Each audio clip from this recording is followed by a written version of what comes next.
Guys, आज मैं फिर आपके लिए एक रियल स्टोरी लेकर आई हूँ। लेकिन स्टोरी शुरू करने से पहले अगर आपको ये स्टोरी अच्छी लगे तो मेरी आपसे रिक्वेस्ट है कि आप प्लीज़ स्टोरी को लाइक और मेरे चैनल को सब्सक्राइब करें। तो ये जो स्टोरी है ये मुझे जिन्होंने बताई है वो पटियाला से हैं।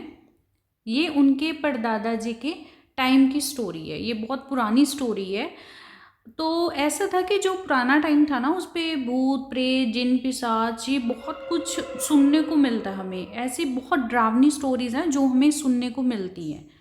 तो आज के टाइम में हर जगह पाठ पूजा हो रही है, भगवान का नाम हर जगह लिया जाता है, ये चीज़ें हैं, लेकिन पहले से कम है। जो पहले के टाइम की स्टोरीज होती है ना, हम सुनते हैं पर नानी जी के टाइम की, परदादा जी के टाइम की, उनके टाइम की है ना, तो वो काफ़ी डरावनी होती हैं। तो ये स्टोरी उनके विलेज की है। ये उस टाइम की बात बताते हैं कि जब बहुत ज़्यादा गर्मी थी और जो गांव के लोग होते थे वो रात में बाहर सोते थे अपनी चारपाई पे खुली हवा में। क्योंकि उस टाइम पे जैसे कि एसी हो गए, कूलर हो गए, ये सभी फैसिलिटीज़ नहीं हुआ करती थी, तो वो गर्मी से बचने के लिए वो रात को खुली हवा में सोते थे। उसी बीच उनके गांव के एक बुजुर्ग अंकल थे।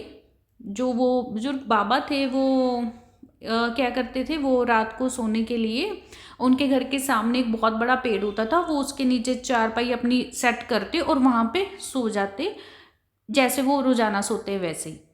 तो वो गए, उन्होंने पेड़ के नीचे अपनी चारपाई सेट की और वो सो गए।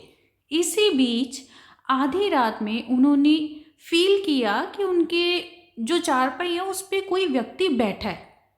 ये जो उनको फील हुआ और उन्होंने हल्की सी आंख खोली और देखा कि सच में कोई बैठा है, तो वो उठकर उसको बोले कि कौन हो तुम बेटा, और तुम कहाँ से आए हो, तुमने जाना कहाँ है, और इतनी रात को तुम मेरे पास बैठकर यहाँ कर क्या रहे हो, या फिर तुम कोई रास्ता भूल गए हो, तुम मुझे बता दो, किसी के घर जाना है। लेकिन वो व्यक्ति बिल्कुल चुप, एकदम शांत। उसने फिर बाबा से बोला कि अच्छा ऐसा करो कि मुझे बहुत भूख लगी है, मुझे कुछ खाना है। बाबा बोले कि अब इतनी रात हो चुकी है, मेरे पास तो कुछ खाने के लिए नहीं है। तो ये सुन के वो बोला अच्छा बाबा, फिर ऐसा करो कि अगर आपके पास कुछ खाने के लिए नहीं है लेकिन मेरे पास है, आप खा लो। सुनकर वो बाबा बिल्कुल हैरान और बोले कि अच्छा, अगर आपके पास खाने के लिए है, आपको भूख लगी है, तो फिर आप क्यों नहीं खा रहे, आप मुझे क्यों दे रहे हो, आपको भूख लगी है तो आप खा लो ना। फिर से वो व्यक्ति था वो बिल्कुल शांत हुआ। वो व्यक्ति था जो वो बाबा को बोलने लगा अच्छा बाबा ऐसा करो कि कितनी रात हो चुकी है और हल्की हल्की बारिश भी हो रही है, मुझे साथ वाले जो गांव है मेरे को वहाँ पे जाना है। बाबा बोले तुम सीधा सीधा जाना और दाएं हो जाना, फिर तुम सीधा जाना तो वो गांव तुम्हें आगे, जब तुम सीधा ही सीधा जाओगे तुम्हें दिखाई देने लगेगा और तुम चले जाओगे। लेकिन वो व्यक्ति बोलने लगा नहीं बाबा, आप मेरे साथ चलिए ना, आप थोड़ा मेरे साथ चलो और फिर मेरे को बताओ। तो बाबा बोला कि नहीं मैं नहीं चल पाऊँगा। लेकिन उसने बाबा को इतना बोला कि बाबा बोलते अच्छा चल ठीक है, चल मैं तुम्हें रास्ता बताता हूँ चलो। तो बाबा आगे आगे, वो पीछे पीछे। तब जब बाबा आगे चले गए तो बाबा ने उनको बोला कि ये देखो ये बिल्कुल सीधी रोड जा रही है, बिल्कुल आपको सीधा ही सीधा जाना है। जब थोड़ी दूरी आप चल जाओगे ना तो आपको वहाँ पे एक गांव दिखेगा, जो वो गांव होगा बस वहीं पे आपने जाना, आप चले जाओगे। तो वो बोला बाबा नहीं, आप एक दो कदम और। बाबा को थोड़ा सा शक होने लग गया था कि ये कुछ भूत प्रेत या कुछ ऐसी कोई छाया ना हो। तो बाबा महसूस करने लगे थे कि हाँ कि कुछ गलत है, जैसे हमें फील होने लग जाता है ना कि यहाँ पे कुछ गलत चल रहा है, यहाँ पे कुछ हो रहा है, वैसे वो बाबा फील करने लगे थे। वो भगवान के बहुत बड़े भक्त थे, वो भगवान को बहुत मानते थे। तो बाबा ने बोला कि नहीं, अगर तुम्हें जाना तुम्हें अकेले जाना होगा, मैं वापस चल रहा हूँ, मुझे जाके सोना है, अगर तुमने वहाँ पे जाना तो तुम जा सकते हो, अब इससे आगे मैं नहीं आ सकता। तो फिर वो बाबा को बोला अच्छा बाबा आप एक कदम, सिर्फ एक कदम ही आगे चल दो तो बाबा बोले, बिल्कुल भी नहीं, मैं एक कदम भी आगे नहीं चलूँगा। मैं यहाँ से पीछे अपने घर की ओर जाऊँगा, लेकिन मैं तुम्हारे साथ एक स्टेप भी आगे नहीं लूँगा। तो ये सुन के वो व्यक्ति बाबा को बोला, अच्छा बाबा, तुम बच गए।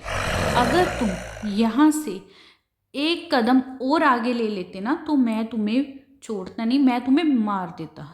तो ये सुन के अगर बाबा की जगह हम भी होंगे तो है कि हम डर जाएंगे कि ये क्या है। तो बाबा ये सुन के बिल्कुल चुप कर गए। वो जहाँ खड़े थे वो वहाँ से हिल भी नहीं पा रहे थे, वो इतना डर चुके थे। तो वो व्यक्ति बाबा के सामने उसी सड़क पर आगे जा रहा है धीरे धीरे, और चलता चलता बाबा की आंखों के सामने ही वो गायब हो जाता है। बाबा किसी तरह से अपना हौसला बढ़ाते हैं और अपने घर की ओर होते हैं, और घर जाकर उन्होंने ये बात अपने घर वालों को उन्होंने जगाया और उनको ये बात बताई कि उनके साथ ऐसा कुछ हुआ है। तो वो एक तरह से बहुत ज़्यादा डर चुके थे, उनकी जगह कोई भी होता वो डरता। तो ये थी हमारी आज की स्टोरी, तो जिसमें बाबा ने फील किया था कि जिस व्यक्ति के साथ वो बात कर रहे थे वो इंसान नहीं, हालांकि कोई भूत प्रेत था। तो ये उनकी अच्छी किस्मत थी कि वो उसके साथ एक दो स्टेप भी आगे नहीं गए।